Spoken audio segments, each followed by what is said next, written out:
wicked. That was awesome. Yeah, that was fun. Oh my gosh, that was so much fun. Yeah, it's nice and warm. Someone was commenting on the forum there that last year's cold and you're having troubles. Your fingers were cold. Oh man, yeah, totally. I was drinking hot chocolate in the tea. So this is like This is this couldn't be. I don't think it could be any better. no way. Look at the water over here right now with the tides. It looks like it's vibrating the way the water's splashing up like that. That's cool. So we've got another guest that's going to be coming on the boat, and I think he's just down at the launch now. So we're gonna boogie in here quick.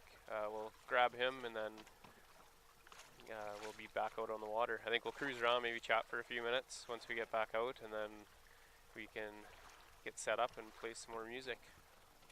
Yeah, it was cool. I wonder how much, like, I can't hear our hydrophone or anything either, so I'm Okay. I was wondering. I wonder how much it's like traveling underneath, because it's loud here and the speaker's pointed down, so I'm guessing it must be getting down there.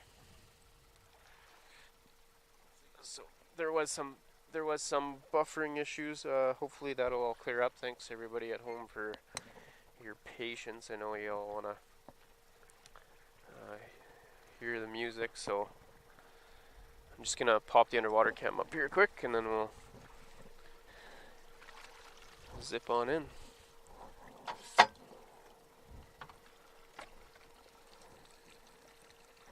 I had boats coming up from all over the place there. Yeah, that was fun.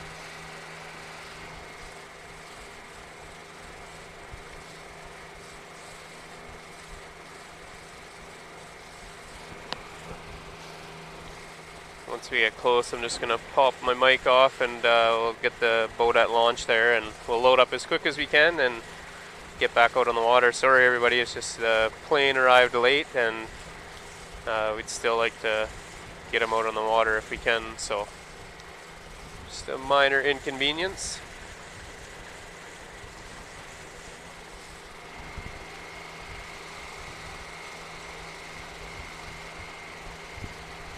We got a bunch of whales out towards the mouth.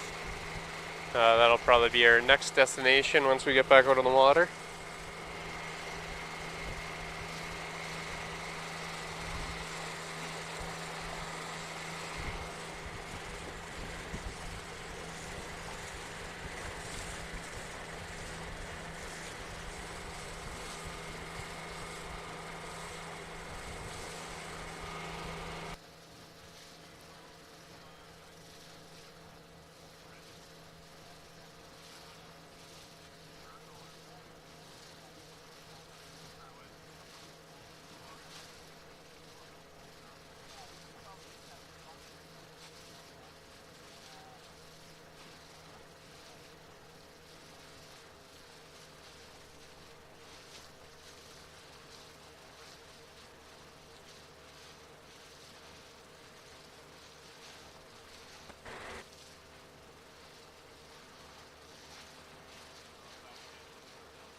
Bay, eh? Oh, mate. Another one. Perfect. Just another one. Have you got sounds looking up there? Yeah, so Wow, that's pretty crazy. yeah, it's not too bad. I don't know if the amp's still on, but that should be fun.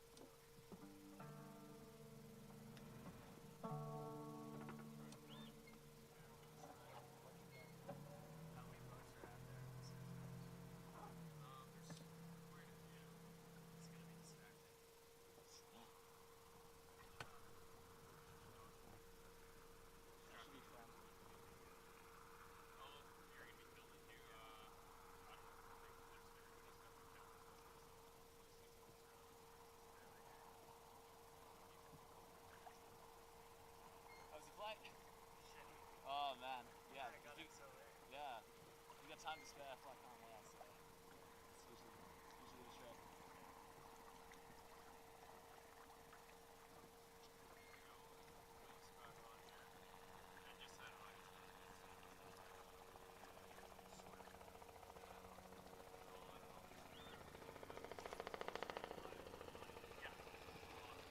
My boss is watching it.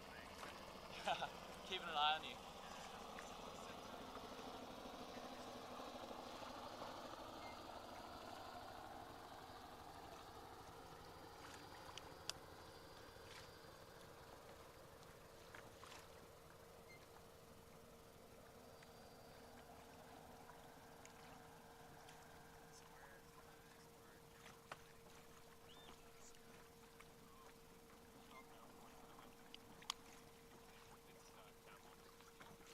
So they control it back on the left.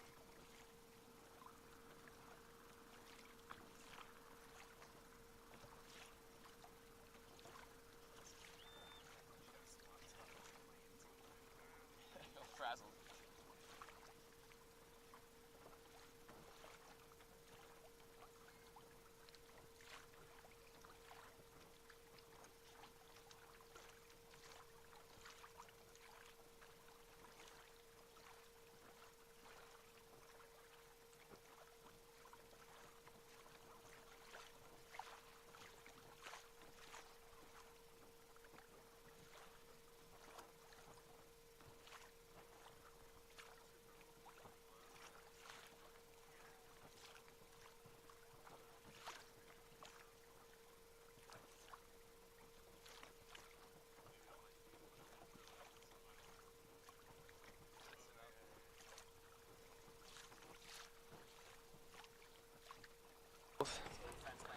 Alright, we're back. Sorry about that quick trip into shore.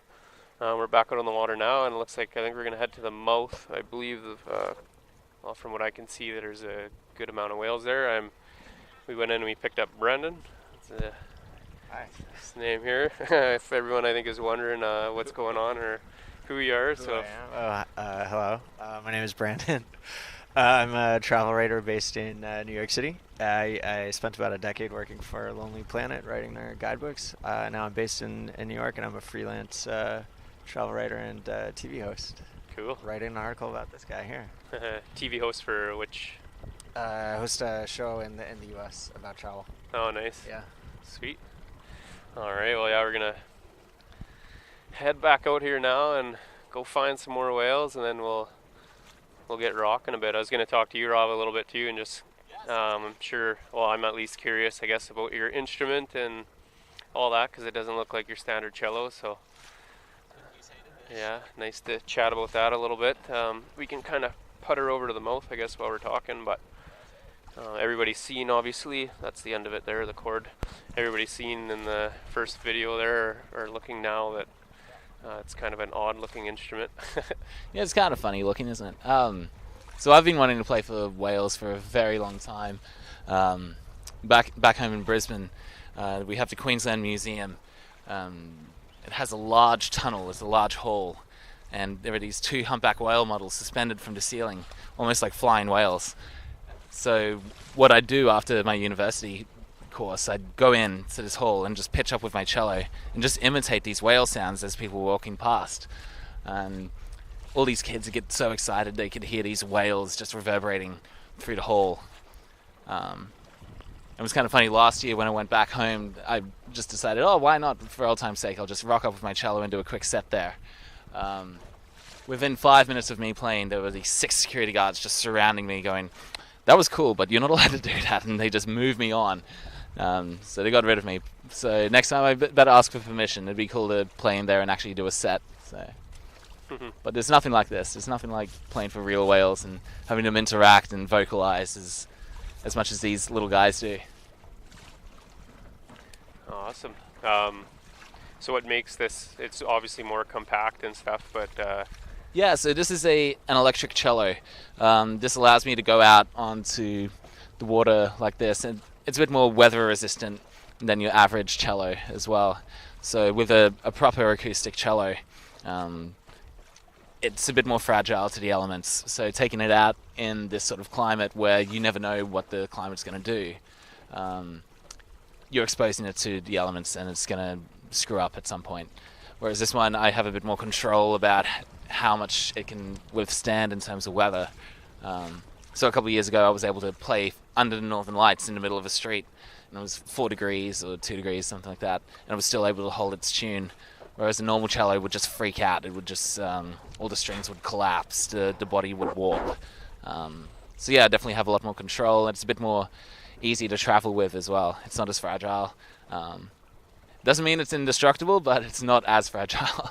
So. Well, how about sound quality and stuff? Do you notice a huge difference between this and traditional? This one is really nice to play. I've played a couple of different electric cellos where it does sound a bit tinny and a bit gross, whereas this one, is made to replicate the sound of a regular cello.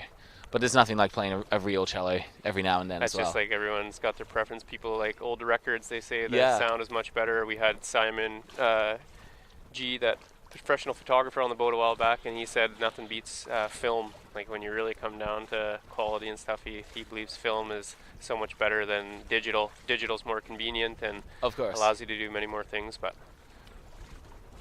you're playing a real cello, you have the full body, you get the full vibration of the real cello, whereas this one, it replicates the sound really nicely. It's nice and compact, it's really light. And allows you to come out in the boat and play with Yeah, it whales, allows me to do all this crazy stuff, so. Awesome. Yeah, I can see a few groups that are surfacing out there, so. Stalkers. Hey? Yeah. Fans. Yeah. Yeah, we'll try maybe this time too. We'll start playing a little earlier. Just, before the other boats to Sea North shows up too. We'll give them a heads up and they can head over if they like, but I think it'll be cool to play just with us for a little while. And we got 4 hours, so I'm sure that's going to happen numerous times, I guess, while we're out here.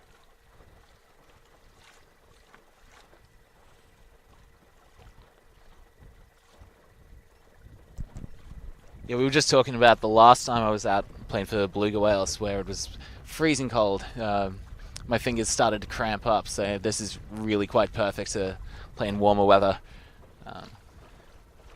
Oh yeah, I'll say it again. This is like, because when I got up this morning, I thought, man, the wind was howling a little bit last night. Yeah. And I just thought, we can't obviously get wet. You said that's a little more resistant, but it's not impervious to water. And when I woke up this morning, it was awesome. To look out on the street, I always check the street and see if the flags are blowing, and they weren't there, hanging there, so I was pretty pumped about that. It's always fun to see how visitors are dressing in comparison to people who've been here for a little bit longer as well. Travelers in general, though. Yeah, They totally. have, like, travel uniform. Yeah, they have travel gear, but then you get other people that are just,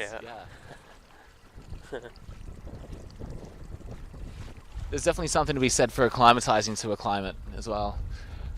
Like, it'd be 12 degrees and I'd be, wearing a t-shirt up here. You see a lot of people wearing Canada Goose. Oh yeah. Yeah, you can tell the difference between some of the locals and then the people that are just visiting or just arrived. I think last fall when I got here, if you compared last fall when I arrived to when I left in the spring, the way I was dressing in the same temperatures was ridiculous. I had everything I owned on in the beginning, and then by the end of it I was wearing a light jacket out on the skidoo and all right on. Yeah, going back to Seawolves Festival as well, just all the artists coming up. Even the ones from Winnipeg had no idea what to expect. It's tough to prepare. You can't. Your luggage basically doubles because you have to have shorts as well as snow pants almost. Sometimes Yeah. it's crazy. Welcome to Churchill.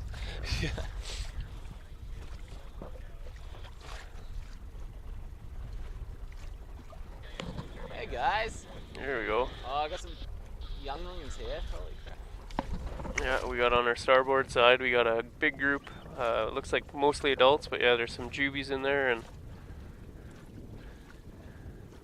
kind of just popped up out of nowhere. We'll get the underwater cam down now.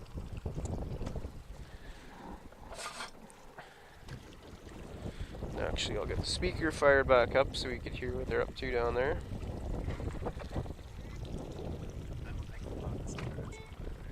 Oh yeah, yeah. If they're singing away, man, I recommend it because it's you'll hear it underwater, yeah, with the camera, yeah. No, the visibility wouldn't be that far, but you'd hear them. You'd get a recording of the audio for sure. We'll try to get them to follow us. There they go. See, I'd put it down now, maybe, and point it. They might be swimming underneath the boat. It's a little murky actually here today in this spot. We got a bunch on our starboard side. We're gonna get rocking again here.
has, yeah, a large pod.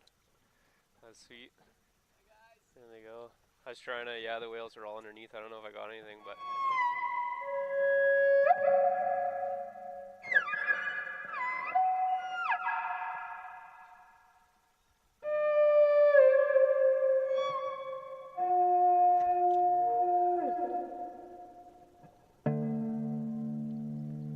See if we can get them to follow us again here.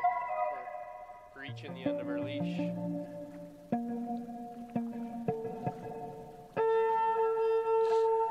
to make sure we're definitely not losing signal.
can't hear you. Where was that polar bear hanging out? Eskimo Point.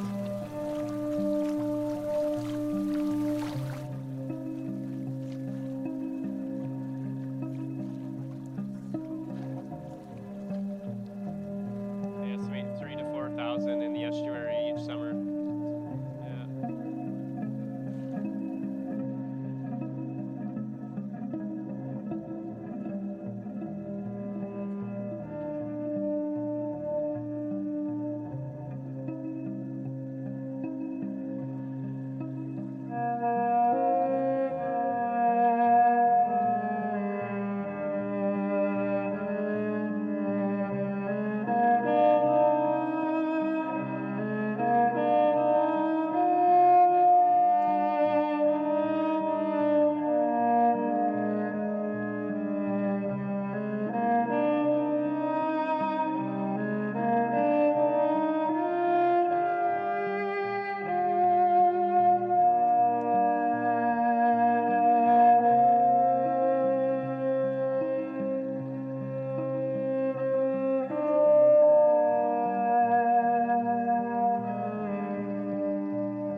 Awesome.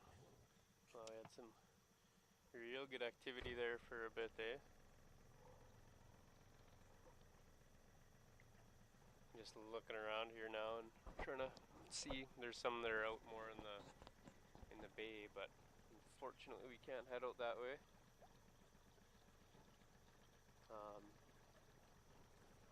And somebody asked if we can tell if this is having any effect on the whales. I don't know. I think the good number that we had following us there is somewhat of an indication.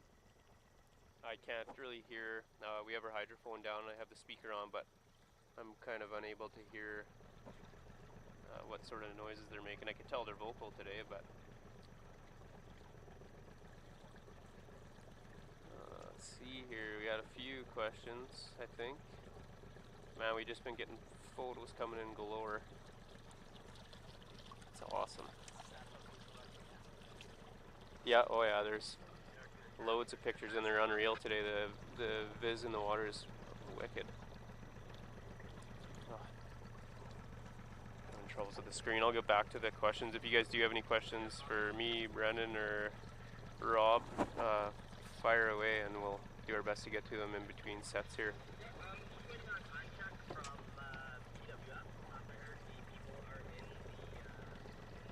I don't think it could have worked out better if we had complete control over everything.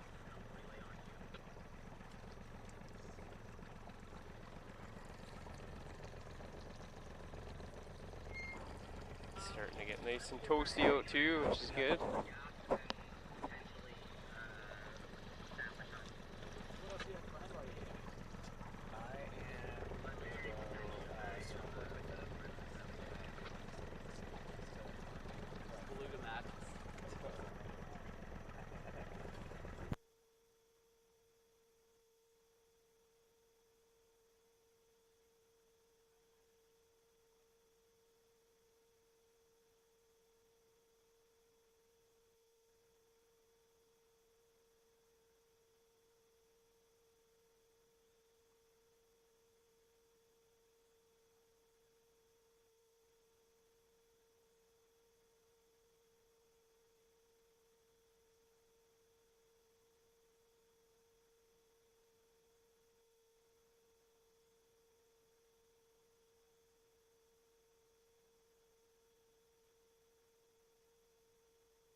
where would they be able to view it?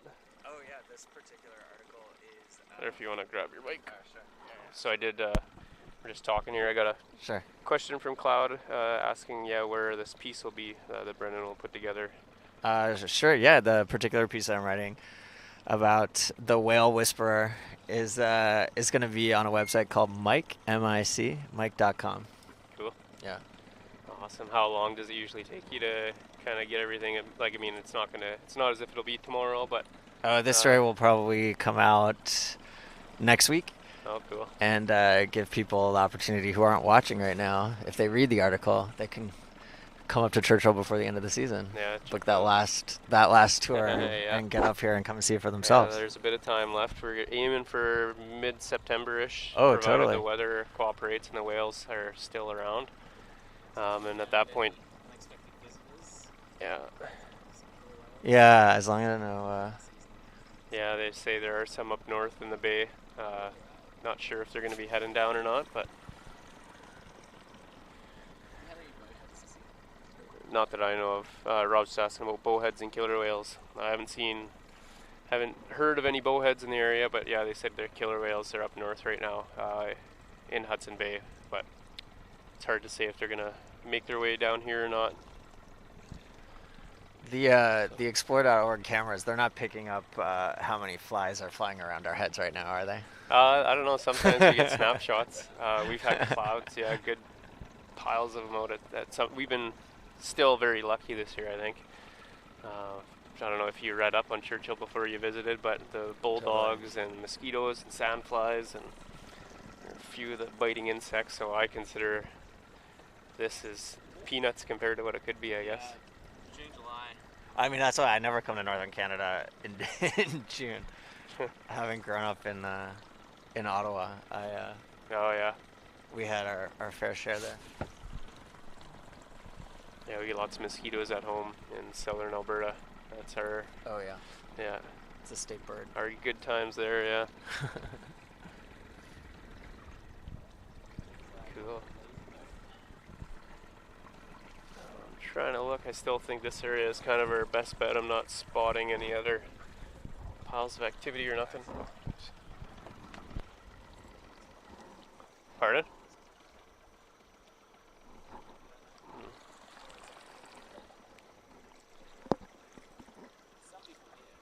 Yeah.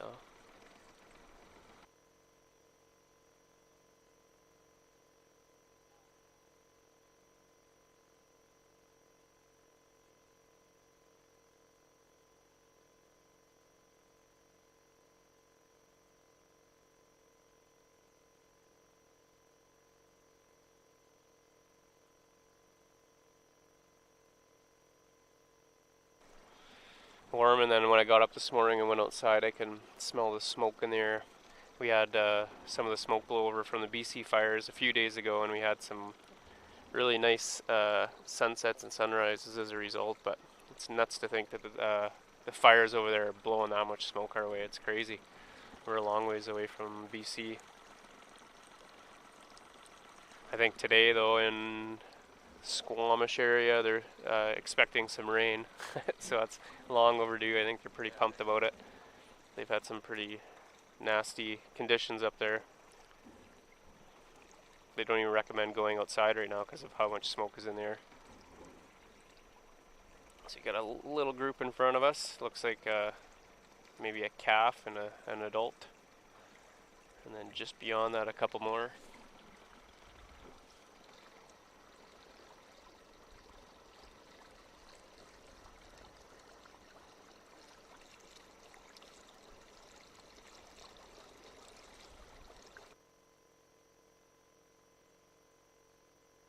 Your website, Mike, someone just spelt it on here as M-I-C, but that's, is that correct? Yeah.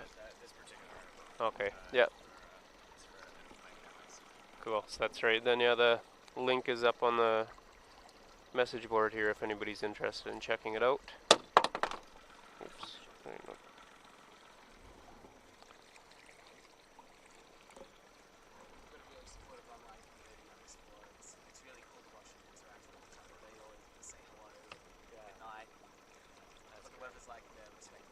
Yeah.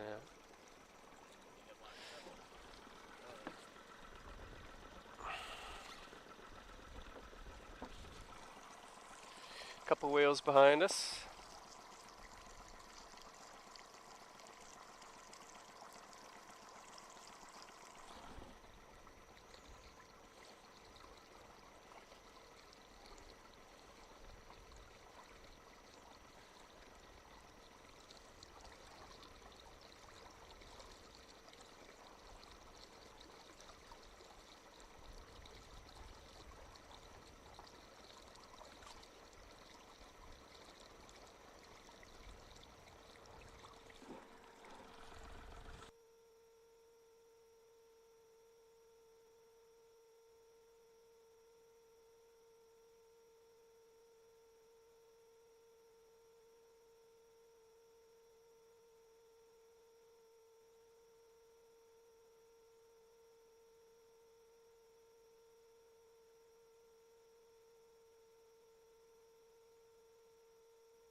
Oh, we must have, just looking back here, if we cut out at all, they didn't hear when we were talking about if we were making a connection with the whales at all. I don't know, I think based off of both times that we've played so far, the first time it was a little busy, we had a pile of boats and people around us, so I'm not sure if that had any influence on it, but the second time we had quite the following there. There's a real large group, and from what I could hear a little bit on the hydrophone, they're singing quite a bit. I mean, I can never say for sure if it's from the music or if we lucked out, but I don't know. I think it's a pretty good sign. It looked pretty good. It was awesome. Regardless, that was a lot of fun. But yeah, it's difficult to say. Maybe we'll have a better idea at the end of today's session out on the water. We're going to play a few more times before we head out. We still got lots of time out here, so might have a better answer for that question in a little bit.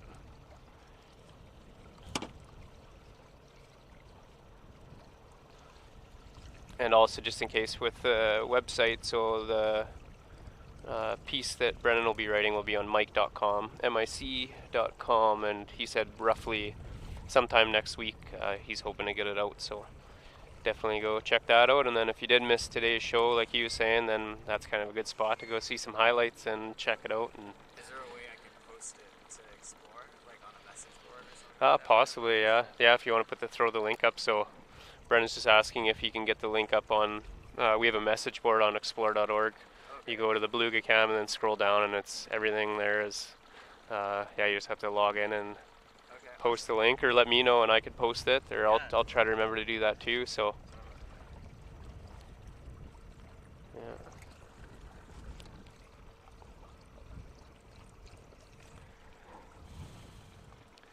Busy day out on the water.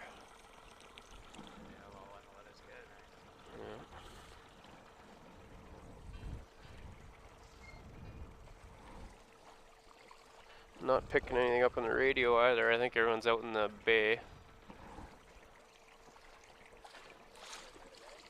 Pardon? I think so.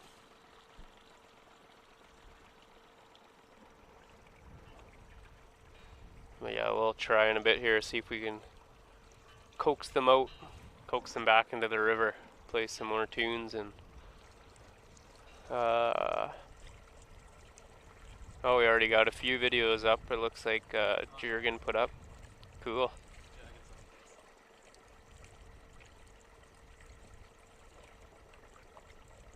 Where are these videos coming from? So it's just people that are tuning in and viewing. Then that's part of what we're doing. Actually, it's something worth mentioning too. We have a citizen science project.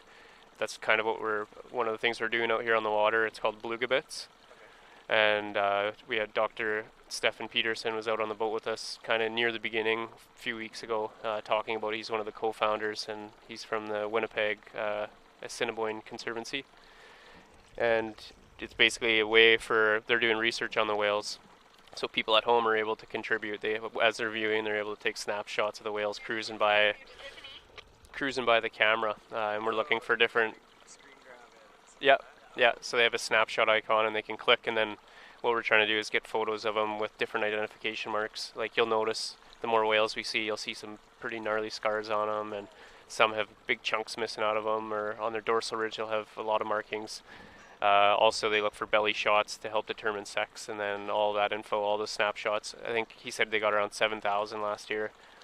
Goes back to Stefan and the other researchers, and people could actually volunteer as well to go through the photos and help him. So it's it helps him a lot because it's like an overwhelming amount of work, and then people are able to get involved and contribute to some cool research stuff.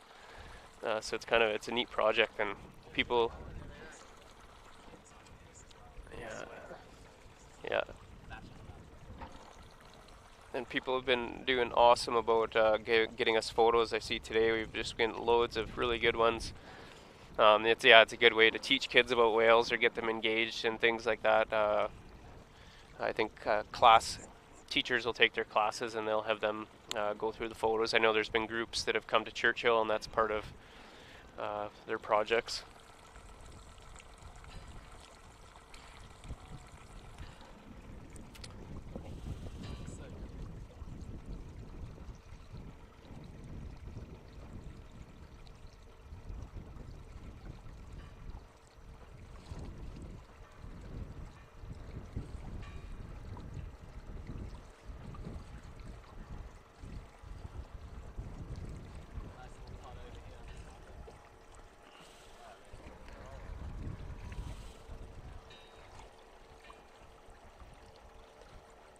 Is your website brendanpresser.com? Yeah, that's just my personal, where I put like some of my favorite stories and Oh, info okay. about me. Yeah. Cool. Yeah, that's a link up there. So yeah, that was correct, Greg. That's the right link. Cool.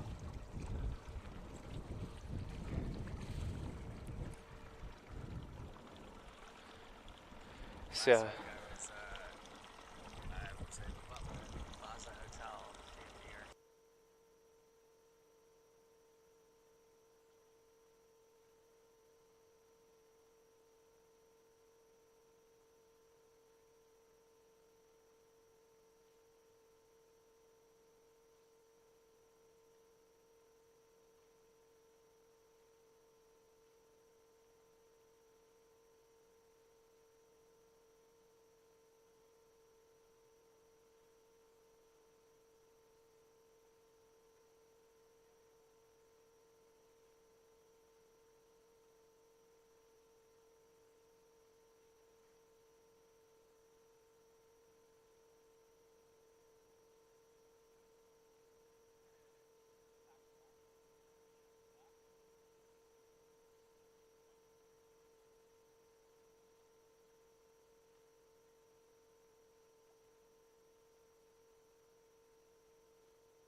we're talking about just Churchill and stuff. We were chatting yesterday about it, and one of the interns that we have here in town, they're locals. They come out and they research different topics, and they kind of give us a look at what it's like to live and grow up in Churchill. They were talking, I think they said a gallon of milk was like $12 or something not long ago. I can't remember. They had the loaves of bread. You're only allowed 2 per family, I think. Just nuts. Yeah. So and it's getting better. Oh, we got a big group heading right for us here in the front.